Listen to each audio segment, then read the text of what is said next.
It's time for Fibber, McGee, and Molly.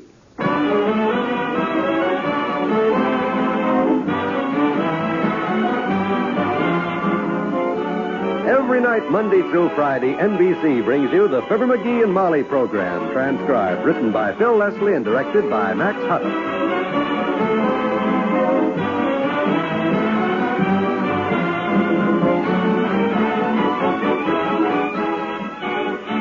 We'll join Fibber and Molly in just a moment.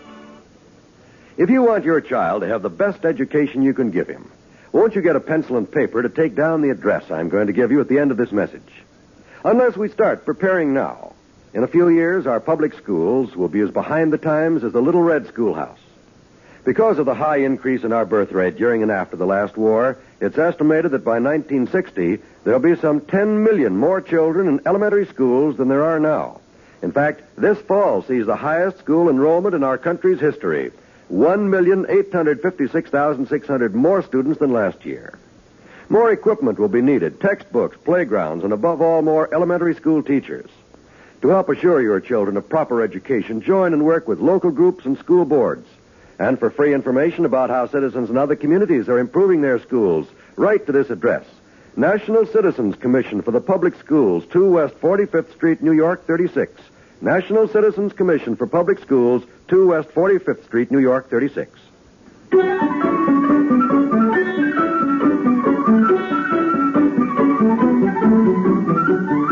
Ever since Mr. McGee got home from downtown this afternoon, he's been wearing a look of eager anticipation.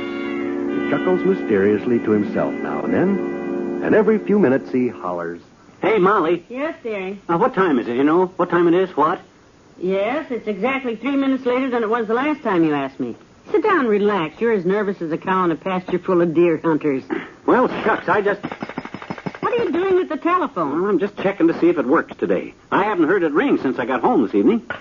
Well, it's working all right. It just rang a few minutes ago while you were out front. It did? The phone ring? Well, why didn't you call me when the phone? Well, it wasn't for you. It was a wrong number. Are you sure? You sure it wasn't for me? Do you go by any other name than Fibber McGee? Well, down at the Elks Club, they call me Muscle. Muscle? That's short for Muscle Mouth. Well, Muscle, this call was not for you. Well, what makes you so sure? They asked for Eunice Petrosky. Petrosky? Who the nickel-plated heck is Eunice Petrosky? I don't know, but I feel reasonably sure it was not my husband. Oh, that ain't me. Now, why don't you sit down and read the paper while I finish getting the dinner? Well, the paper's not here yet. I looked a while ago. Besides, I'm too restless to sit down, Molly. I'm expecting an important phone call, and I want to be available. Well, I don't know anybody more available than you are, sweetheart. Who's the call coming from?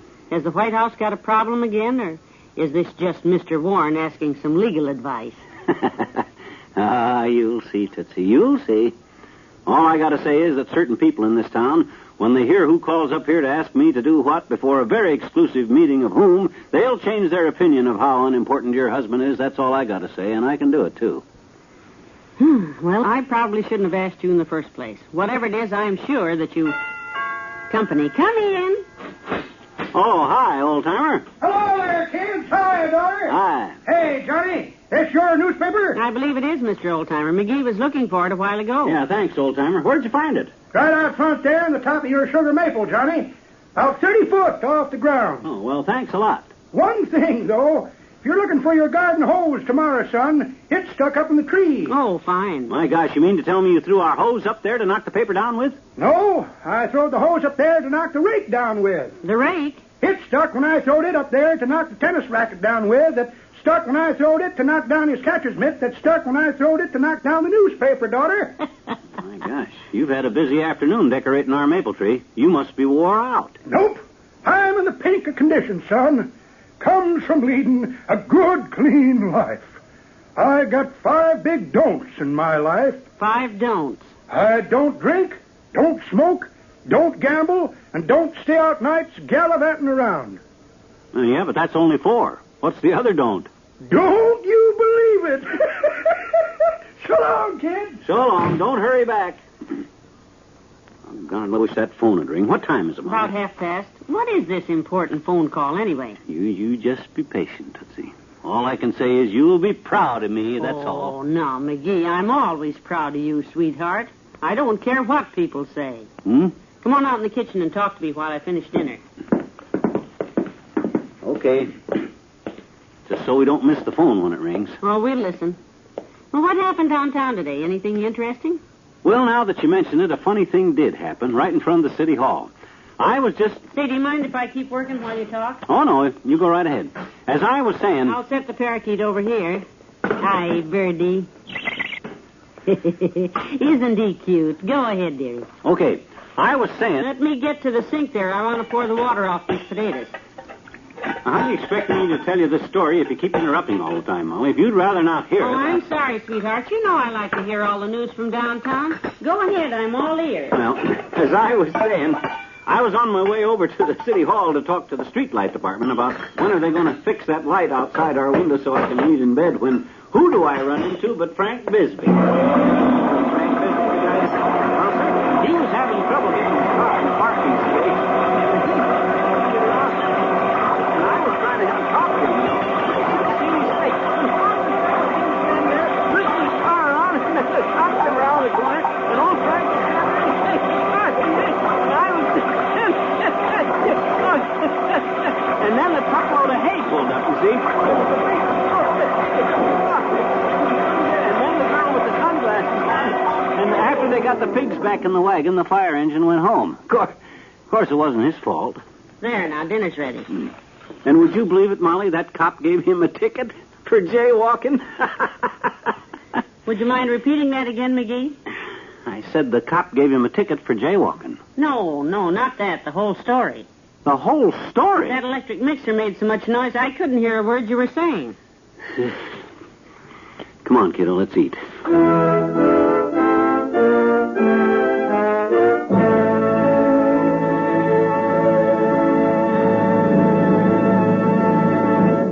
Back to Wistful Vista in a minute. Within the next 20 seconds, a fire will break out somewhere in the United States. Lives may be lost, property damaged, homes or buildings destroyed. Yes, there are 4,600 fires in America each day of the year. They kill 11,000 persons and disfigure or severely burn thousands more. 90% of all fires which start in the home can be traced to human carelessness. By obeying a few simple rules of fire prevention from now on, you and I can protect ourselves and our families from this devastating menace. Rule 1 is don't smoke in bed or discard lighted cigarettes carelessly. Rule 2, clean out old newspapers, magazines, and other inflammable debris. Rule 3, promptly repair defective wiring equipment. Replace worn or frayed wiring as soon as you notice it. Fire won't wait until tomorrow. Rule 4, use only those cleaning fluids which will not burn. And last but not least, be careful with matches. Keep them out of the reach of small children. Remember, it doesn't pay to gamble with fire. The odds are against you every time.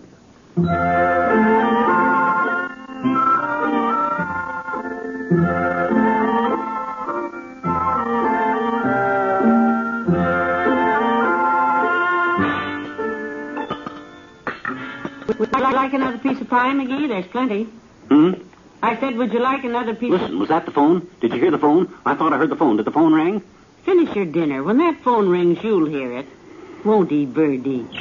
Well, I thought sure they'd called before now, and Hey, tell Mother, what is this important phone call you're expecting? Well, no, yesterday when Doc Gamble told us the Executives Club was looking for a speaker for their next week? Yes, I remember the doctor was supposed to speak and he had to cancel. Is that what you mean? Yep. That's it, Tootsie. That's what I'm waiting for. What? Yep. You don't mean you expect the Executives Club to call and ask you to speak, McGee? And why not, may I ask? Well, I didn't mean that quite the way it sounded, sweetheart. Well, I hope not. After all, what's Doc Gamble got that I haven't got? I can make speeches. Oh, at the drop of a hat, yes. Betcha. Right after we talked to Doc yesterday, a guy that he's undoubtedly the best friend I got called him up and recommended me for the job. Praised me very highly. Wonderful. Who on earth did that? Who do you think? McGee, you didn't. I sure did, kiddo. I'll show Doc Gamble that thinks he's the biggest orator of few things. I got some ideas for big business that'll stand them executives. That's it. That's it. I'll get it. Careful, dearie. Watch out for the lamp. Oh, Dad rat. Help me get my foot loose. I'm tangled up in the light cord. Oh, my ankle. Here, let me help you out. Never mind me. Answer the phone. Quick, Molly, grab it. All right, then. Oh. 79 Wistful Vista, Molly McGee speaking. Do they want me? Tell them I'll do it. Tell them I'll do it. I'll make the speech. Just a minute, McGee. I can't hear the man. Hello? Who? Eunice Petrosky? No, I'm sorry. There's no one here by that name. That's all right. No harm done. No harm done, she says. Oh, my... I thought for a minute there I was going to be laid up with a fractured ankle and wouldn't be able... Come in. Well, Dr. Gamble. Hello, my dear, and good evening to you, laughing boy. You mind if I come in? As a matter of fact, Doctor, I'm very glad you chose this moment to drop in. A likely story. Is the executive club still looking for a brilliant, well-informed, highly intelligent speaker to take the place of that half hour of hot air you were supposed to give him? I don't know, Sonny. The president seemed to feel that they'd have a hard time replacing me. But, boy, the greatest thing that ever happened to that executives club was you canceling out. Gives them a chance to get a real speaker. Who? Himself, Doctor. He expects a call. What? Yep. When they call up here to plead with me to speak, I'm... Oh, stop it. You're killing me. Oh, no. Look at him. Oh, gosh. Look, you noisy little fake.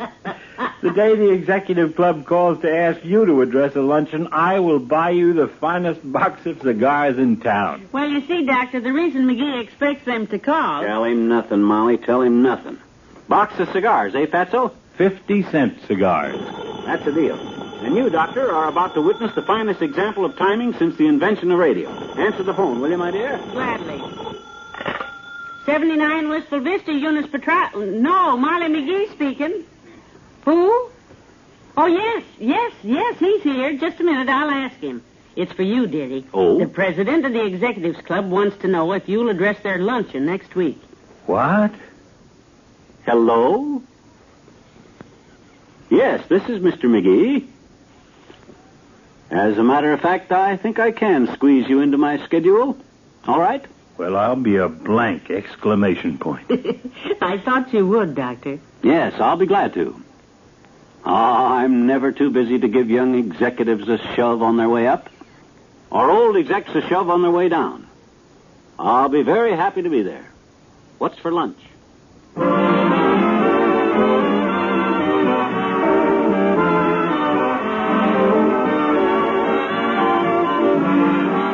Fibber and Molly will be right back. A minute of your time, if I may, to remind you about some great radio entertainment that's headed your way on the NBC radio network. Tomorrow evening, I'd like to recommend a new NBC program to you. It's Rocky Fortune, and it stars Frank Sinatra. As Rocky Fortune, Frank Sinatra follows up his dramatic triumph in From Here to Eternity with a straight acting role that you'll truly enjoy. On his new show, Frank portrays a footloose adventurer drifting from job to job and finding an intriguing story at each stop. We know you'll enjoy Rocky Fortune once you hear it. So make it a date to be in the radio audience tomorrow evening to hear Frank Sinatra as Rocky Fortune. Also tomorrow night, listen to the wonderful music that comes your way when Eddie Fisher and Dinah Shore each provide a quarter hour of delightful entertainment. Yes, be on hand for two of the nation's most popular singers, Dinah Shore and Eddie Fisher, tomorrow and every Tuesday and Friday evening on the NBC Radio Network.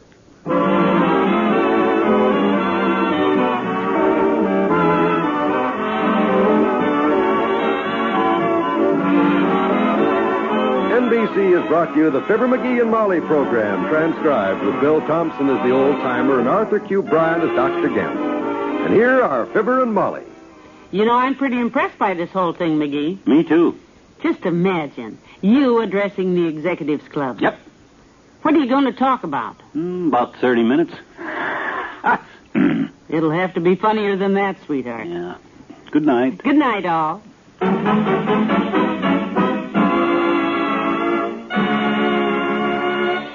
This is John Wald inviting you to be with us again tomorrow night for another visit with Fibber, McGee and Molly.